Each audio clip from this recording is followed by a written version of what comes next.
বন্ধুরা, আমার চ্যানেলের নাম বুন্দাইনগর 786। আপনারা অবশ্যই এই চ্যানেলটাকে সাবস্ক্রাইব এবং শেয়ার লাইক অবশ্যই করবেন। ওয়ালাইকুম ওয়া রাহমাতুল্লাহি ওয়া বারাকাতুহু।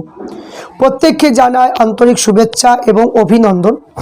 আমি প্রত্যেক মুসলমান জাতিদের উদ্দেশ্য করে বলবো যে আজ আপনারা প্রত্যেকেই জানেন যে হুগলি জেলায় যে একটা বিশ্বের ইজতেমা হচ্ছে।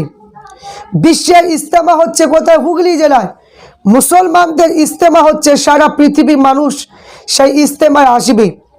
তো আমি আপনাদের কাছে একটা জিনিস জানতে চাই যে এই ইজতেমা যদি হচ্ছে মুসলমানদের জন্য, সে মুসলমান যে কোনো দল করুক না কেন, সে টিএমসি করুক, বিজেপি করুক, কি আইএসএফ করুক, কি আপনার নতুন দল আপনার বেরিয়েছে একটা যে জনতা উন্নয়ন পার্টি, মানে যে কোনো দল করুক, সে নেতা হোক মন্ত্রী হোক, মুসলমান সম্প্রদায় সেই বিশ্বে ইজতেমায় যেতে পারবে কি না?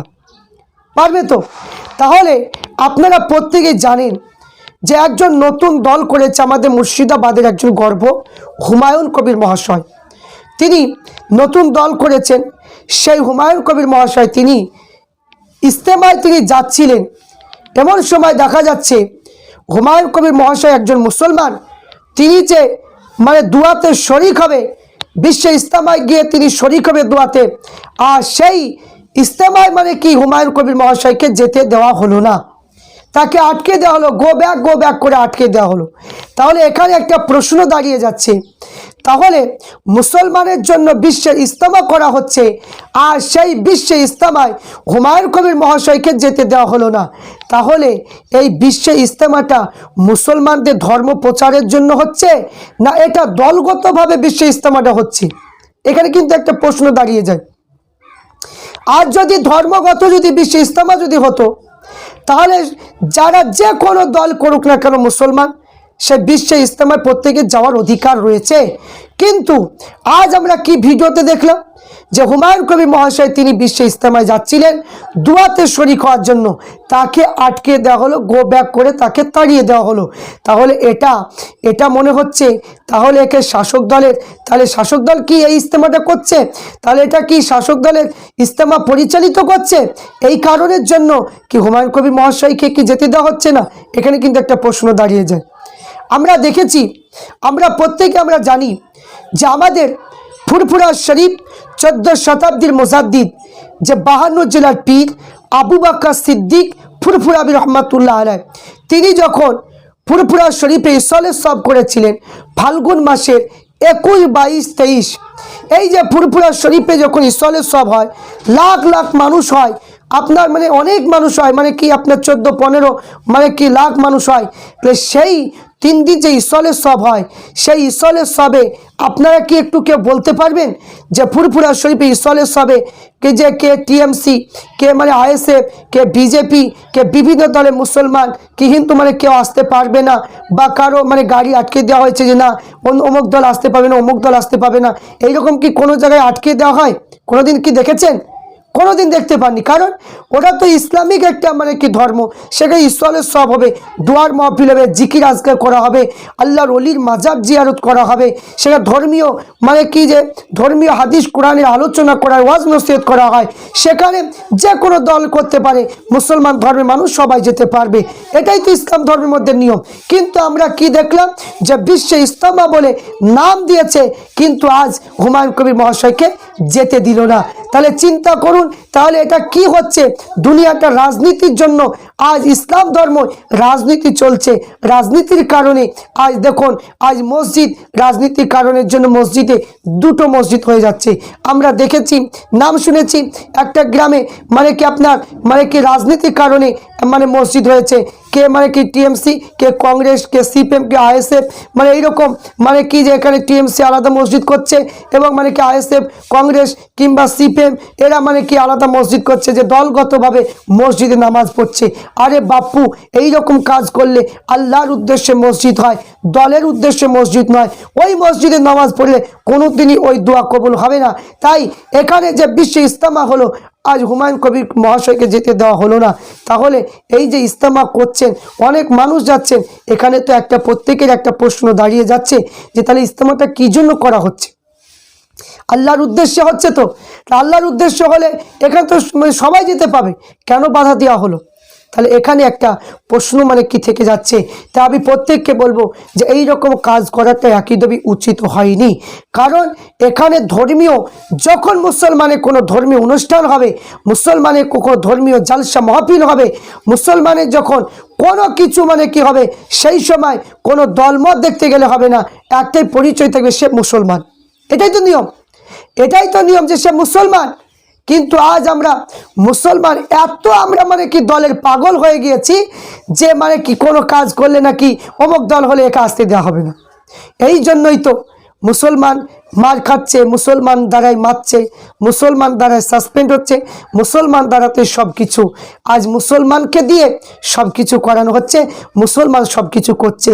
কারণ এইগুলো যে সমস্ত মানুষগুলো করছে, এরা পরকালের কথা স্মরণ করছে না, এরা কবরের কথা চিন্তা করছে না। কিন্তু একটা ধর্মীয় অনুষ্ঠানে একজন মানুষকে যদি যেতে না দেওয়া হয়, আমি একজন মসজিদে ইমামতি করব, আমি মসজিদে একজন মুসল্লি, আমি অপর একটা মানুষ হয়তো বিদেশ থেকে আসছে নামাজ পড়ার জন্য, আমি যদি বলি ভাই এই মসজিদ তোমাকে নামাজ পড়তে দেব না, আমি তাড়িয়ে দিলাম, কিন্তু তার যতটা গোনা হবে কিয়ামতের দিনে তাকে জবাব দিতে হবে, কেন তুমি মসজিদ থেকে তাড়িয়ে দিলে। কিন্তু এইরকমভাবে যে স্টেজ হচ্ছে, ইজতেমা হচ্ছে, আর সেখানে মুসলমান যাচ্ছে, মুসলমানকে যেতে দেওয়া হচ্ছে না, তাহলে চিন্তা করুন সেই ইজতেমার কি মূল্য থাকলো, কি মূল্য থাকলো। আমার মনে তো একটা নিয়ত আছে, আমি যাব সেখানে, কিন্তু সেই নিয়াতটা যদি তাকে যদি যেতে না দেওয়া হয়, তাহলে কেমন কি হবে বলুন তো। তো এখানে কারো কোনো অধিকার নেই। ধর্মীয় অনুষ্ঠানে যাওয়া নিষেধ করা কোনো হাদিস কোরআনের মধ্যে কেউ দেখাতে পারবে না যে কোনো মানুষকে যে এখানে জালসা মাহফিলে নামাজ পড়তে কোনো জায়গায় যেতে বাধা দেওয়া, যে নিষেধ, যে আমি অমুক দল করছি বলে যেতে দেওয়া হবে না, আমার দলের লোক না হলে যেতে দেওয়া হবে না, এই রকম হাদিস কোরআনে কোনো জায়গায় নেই। তো আমি বলবো যারা এই কাজটা করলেন, একটা কথা মনে রাখবেন, এই গোনা যে যতটা গোনা করে, এই গোনা কোনোদিন মাপ আপনি পাবেন না। কারণ এখানে হুমায়ুন কবির মহাশয়ের মনে একটা আক্ষেপ ছিল, তার অন্তরে নিয়াত ছিল, কিন্তু আপনি যেতে দিলেন না, তার মনে একটা চিন্তা, একটা মনে একটা দুঃখ হয়ে গেল। এই দুঃখের জন্য কিন্তু যারা যেতে দিল না, গো ব্যাক করলো, এরা সবাই কিন্তু ওই পাপে কিন্তু জড়িত হয়ে গেল। কারণ আমরা দেখি মৃত্যুর সময় বলে যে আমার ভাই কি আমার বাপ মরে গিয়েছে, আপনারা সবাই মাপ দেন, কারণ যা কিছু হয়েছে। আরে পাগল, আপনি জীবিত অবস্থায় ভুল করবেন, জীবিত অবস্থায় আপনি নিজের ক্ষমতা দেখাবেন, জীবিত অবস্থায় আপনি দলের ক্ষমতা দেখাবেন, আর মরণের টাইমে আপনি বলবেন যে আমার বাপকে ক্ষমা করে দাও, তো ক্ষমা করে দেবে। দেখা যাচ্ছে সেই যে ব্যক্তি মরেছে, সেই জানাজার যার সঙ্গে অন্যায় করেছে, সেই ব্যক্তি তার জানাজারে গেল না, তো কি করে মাপ পাবে? এই জন্য আল্লাহ পাক রব্বুল আলামিন কখনোই ওই ব্যক্তিকে মাপ করবে না। আমি বলতে চাই এটা হলো রজব মাস, এই রজব মাসে এই রকম কাজ করাটা একদমই উচিত হলো না। কারণ আপনারা জানেন না, অনেকে দল নিয়ে সবাই পাগল হয়ে থাকে, অনেকে জানেন না এই রজব মাস, এই মাস যখন বিদায় নেবে, এই মাসকে আল্লাহ পাক বলবে, এই রজব মাস মুখ ভারী হয়ে থাকবে। আল্লাহ পাক জিজ্ঞেস করবে কি ব্যাপার, তোমার মুখটা ভারী কেন? এমন সময় বলবে যে কি, যে আমার বান্দা বান্দিদের কি অবস্থা? তো বলবে আল্লাহ তোমার নাম সত্তার, তুমি বলেছো যে তোমার নাম সত্তার, যে কোনো মানুষ কোনো ভুল ত্রুটি করলে সেইগুলো কি, যে সে যদি চেপে রাখে, তাহলে তার গুনাহগুলো তোমার নামের ওসিলাতে ঢেকে রাখবে কিয়ামতের দিনে। এই জন্য আমি রজব মাস, আমি আপনার বান্দা বান্দিদের যা কিছু দেখেছি, আমি কোনো ভুল ত্রুটি দেখিনি, আমি কি তাদের নেকির দিকটা দেখেছি, ভুলগুলো সব চেপে রাখবে। তো ওই রকমভাবে কি, যদি আপনি কোনো ভুল পথে চলেন, কেউ যদি আপনাকে দেখে, সেইগুলো যদি আপনার যদি চেপে রাখে, কিয়ামতের দিনে আপনার কি গোনাগুলো চেপে রাখবে।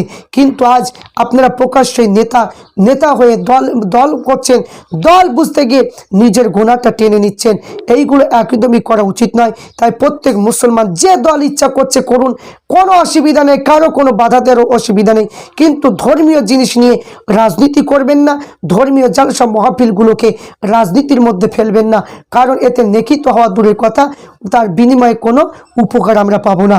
তাই আমরা এখানে বলবো, মনে খুবই দুঃখ যে একটা ধর্মীয় অনুষ্ঠান হচ্ছে, বিশ্ব ইজতেমা নাম দিয়েছে, আর সেখানে কি মুসলমানকে যেতে দেওয়া হচ্ছে না, অন্য দল করছে বলে, বড় দুঃখের বিষয়।